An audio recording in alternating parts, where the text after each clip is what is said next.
అమెరికాతో స్నేహం లేదా అమెరికా నమ్మకం చొరగొని ఏదైతే అమెరికా ఇజ్రాయెల్ తరపున ఇరాన్తో సంప్రదింపుల వ్యవహారం లాంటి కథ నడిపినటువంటి పాకిస్తాన్కి ఆర్థికంగా కొన్ని రకాలైన ప్రయోజనాలు వచ్చాయి.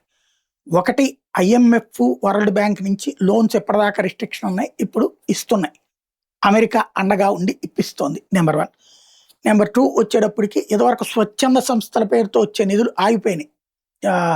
ఏదైతే ఫైనాన్షియల్ యాక్షన్ టాస్క్ ఫోర్స్ ఏదైతే ఉందో ఫైనాన్షియల్ FATF నిబంధన ప్రకారం గ్రే లిస్ట్లో ఉండటం వల్ల ఎలాంటి నిధులు అందుకోకుండా పోయింది. ఇప్పుడు నిధులు అందుతున్నాయి.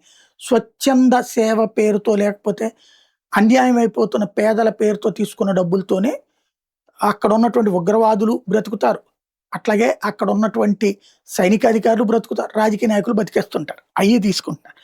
ఇవి కాకుండా ఇన్వెస్ట్మెంట్స్ పరంగా కెనడా మంత్రి వచ్చి ఇప్పుడు తాజాగా పాకిస్తాన్తో చర్చలో ఒక ఎత్తు అయితే, తాజాగా దుబాయ్, ఖతారు, టర్కీ, చైనా ఈ 4 కలిసి పాకిస్తాన్లో పోర్ట్ క్వాసిమ్లో పెట్టుబడులు పెట్టడానికి ముందుకు వచ్చినాయి.